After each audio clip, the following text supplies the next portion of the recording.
At ito nga, kumuha ang inyong ateng ng maraming straw at binuhusan niya ng tinunaw na chocolate ata yan.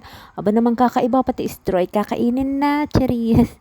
So ayan, inalog-alog lang niya at sa iskawali naman, nalagay siya ng itlog na may balat at nag-design-design pa siya ng bulaklak. At tapos, ayan, hindi na kontento ang inyong ating at binasag ng itlog at pinatakan ng food color at tsaka naman hinalo-halo.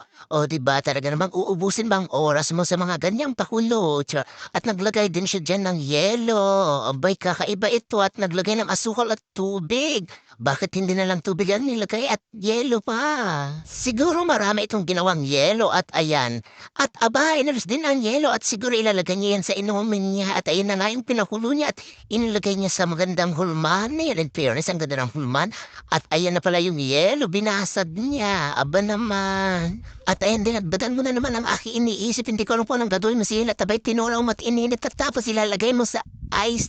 Yung lagayin ng ice. Naku naman talaga. Ay, bet ko ang insan ka na napaka-cute at nalagay siya dyan na. Ayan, hulman. At lagay niya yung asukal ice. Shit ka. Hoy, kukunin mo na assistant pas pagluluto, abay. Isang oras pa lang, abay, suko na ako. Char.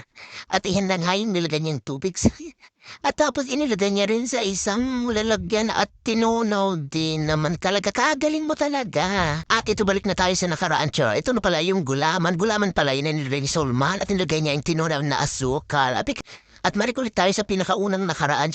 Ito na pala yung straw na nilagyan niya ng tinunaw na chocolate. Ano pa yung purpose niya? At ayan, talaga namang nagpapakahirap pa siya.